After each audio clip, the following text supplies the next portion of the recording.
নমস্কার বন্ধুরা, Sujata village cooking এ আপনাদের অসংখ্য অসংখ্য ধন্যবাদ জানাই। আজ আমি আপনাদের কাঁচা আলুর মধ্যে আটা দিয়ে দারুণ মজাদার একটি ইভিনিং স্ন্যাক্স কিংবা আপনারা মর্নিংয়ে ব্রেকফাস্ট হিসেবেও খেতে পারবেন। খেতেও যেমন সুন্দর, দেখতেও কিন্তু দারুণ সুন্দর হয়।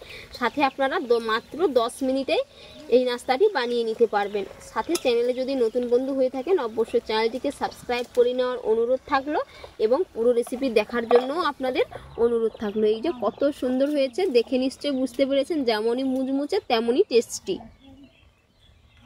কাঁচা আলু আর আটা দিয়ে এই রেসিপিটি বানানোর জন্য এখানে আমি 1 কাপ আটা নিয়ে নিলাম। আপনারা এখানে আটার পরিবর্তে ময়দার ব্যবহারও করতে পারেন। এবার আমি এর মধ্যে দিয়ে দেব পরিমাণ মতো লবণ। পরিমাণ মতো লবণ দিয়ে দিলাম, দিয়ে পরিমাণ মতো জল দিয়ে, যেই রকম আমরা আটার ডো বানাই রুটির জন্য ঠিক একই রকমভাবে আমি এই ডোটাও বানিয়ে নেব। এবারে আমি ভালো করে মিশিয়ে নেব। অল্প অল্প জল দিয়ে একটি ডো রেডি করে নেব। খুব সুন্দর করে ডোটা আমি রেডি করে নিয়েছি। এবার এটাকে আমি কিছুক্ষণের জন্য রেস্টে রেখে দেবো। ততক্ষণে আমি একটি আলু নেব, আলুটা ভালো করে গ্রেটারে গ্রেট করে নেব। এইদিকে আমি একটা আলু নিয়েছি, কাঁচা আলু। আমি বলেছি আজকের রেসিপিটা কিন্তু কাঁচা আলু দিয়ে বানিয়ে দেখাবো। এবার একটি গ্রেটারের দ্বারাই আমি আলুটি গ্রেট করে নেব। আর বন্ধুরা, প্রতিদিনের মতো কে কোথা থেকে রেসিপি দেখছেন অবশ্যই কমেন্ট করে জানাবেন। যদি রেসিপি ভালো লেগে থাকে অবশ্যই একটি লাইক করে দেবেন। সাথে চ্যানেলের নতুন বন্ধু হয়ে থাকলে অবশ্যই চ্যানেলটি সাবস্ক্রাইব করে নেওয়ার অনুরোধ থাকলো। এই যে এইরকম করে খুব সুন্দর করে গ্রেট করে আলুটা আমি 2 থেকে 3 বার পরিষ্কার জলে ধুয়ে একটি স্ট্রেনারের দ্বারাই ছেঁকে নেব। আলুটা গ্রেট করে আমি খুব সুন্দর করে পরিষ্কার করে ধুয়ে একটি স্ট্রেনারে রেখে দিয়েছি জলটা ঝরানোর জন্য। ততক্ষণে আমি একটি বেটার বানিয়ে নেব। এবার আমি একটি মিক্সিং বোল নিয়েছি, এর মধ্যে দিয়ে দিচ্ছি বেশ কিছুটা ধনেপাতা কুচি, সাথে দিচ্ছি একটি পেঁয়াজের কুচি। আর এটা আপনারা পেঁয়াজটা পুরোপুরি অপশনাল, যদি নিরামিষভাবে বানাতে চান তো পেঁয়াজটা না দিতে পারেন। সাথে দিয়ে দিলাম কাঁচা লঙ্কা কুচি। এবার দিয়ে দেব গ্রেট করে রাখা আলু। এবারে দিয়ে দেব 3 চামচ বেসন, এই চামচের মাপ করে। আর 1 চামচ দিয়ে দেব। এবার কিছু গুঁড়ো মশলা অ্যাড করে নেব। 1/2 চামচ ধনের গুঁড়ো দিয়ে দিলাম, 1 চামচ সাদা তিল দিয়ে দিলাম, 1/2 চামচ গোটা জিরে, 1/2 চামচ কালো জিরে, পরিমাণ মতো লবণ। এবার আমি অল্প করে জল দিয়ে খুব ভালো করে মাখিয়ে নেব। সাথে দিয়ে দেব কালারের জন্য 1 চিমটে মতো হলুদের গুঁড়ো। চামচের পরিবর্তে আমি হাত দিয়ে খুব ভালো করে মাখিয়ে নেব। মাখানোটা কিন্তু খুবই ভালো হয়। তো এবার আমি এর মধ্যে অল্প করে একটু জল দিয়ে দেব। আর বন্ধুরা, এখানে যদি বেসনের প্রয়োজন হয় তো 2 চামচ মতো আরও বেসন দিয়ে দেব, যাতে বাইন্ডিংটা খুবই ভালো হয়। এর কারণে তো আরও 2 চামচ মতো আমি বেসন এর মধ্যে অ্যাড করে নেব। এইভাবেই কিন্তু আমি বেসন এবং কাঁচা আলুর বেটারটা রেডি করে নিয়েছি। বন্ধুরা, দেখতেই পাচ্ছেন খুব বেশি ঘনও না এবং খুব বেশি মোটাও না। এই যে এইরকমভাবেই আমি রেডি করে নিয়েছি। এবার আমি ওইদিকে যে আটাটা ডো বানিয়ে রেখেছিলাম ওটার থেকে লেচি কেটে আমি রুটি বানিয়ে নেব। এইদিকে আমি 2টো লেচি কেটে নিয়েছি। তো এবার এটাকে আমি রুটির মতো করে বেলে নেব।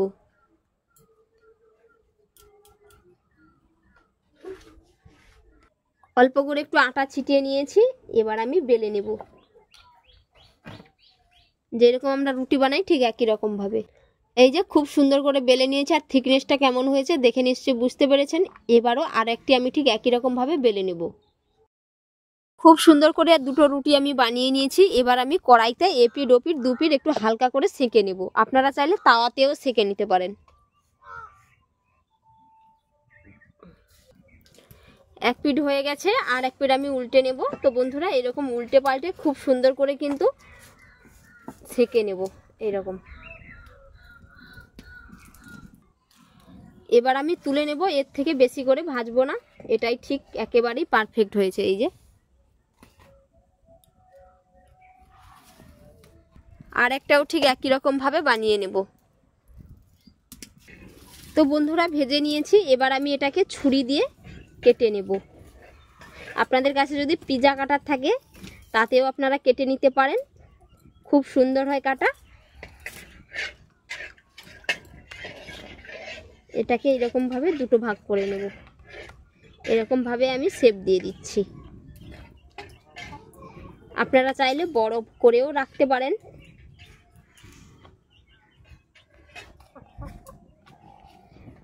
পরেরটাও ঠিক একই রকমভাবে কিন্তু কেটে নেব। এই যে সমস্তগুলো বানিয়ে নিয়েছি, এবার আমি এগুলো ভেজে নেব।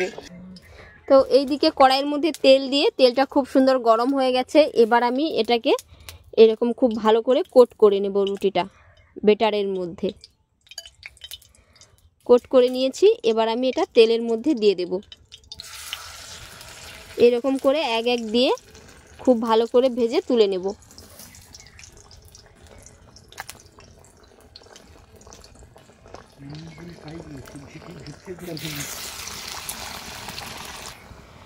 এক পিঠ হয়ে গেছে, আর এক পিঠ উল্টে নেব। এরকম উল্টে পাল্টে একেবারেই মুচমুচে করে ভেজে নেব। তো বন্ধুরা, এখানে আমি ডিপ ফ্রাই করছি, আপনারা চাইলে অল্প তেল দিয়েও ভেজে নিতে পারেন। কত সুন্দর কালারটা এসছে, এই যে দেখে নিশ্চয়ই বুঝতে পেরেছেন। খুব সুন্দর করে ভেজে নিয়েছি। এবার আমি এগুলো তুলে নিচ্ছি। বাকিগুলো ঠিক একই রকমভাবে ভেজে নেব। আপনাদের সব দেখালাম না, ভিডিওটা অনেকটাই বড় হয়ে যাবে।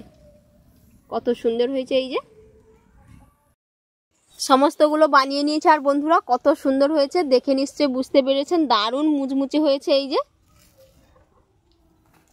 আপনারা বাড়িতে অবশ্যই একবার এইরকমভাবে বানিয়ে নেবেন, খেতে পুরো দুর্দান্ত হয়। আর এতক্ষণ পুরো রেসিপি দেখার জন্য আপনাদের অসংখ্য অসংখ্য ধন্যবাদ থাকলো। আপনাদের সাথে নেক্সট অন্য একটি রেসিপিতে দেখা হচ্ছে। ভালো থাকবেন, সুস্থ থাকবেন, ধন্যবাদ।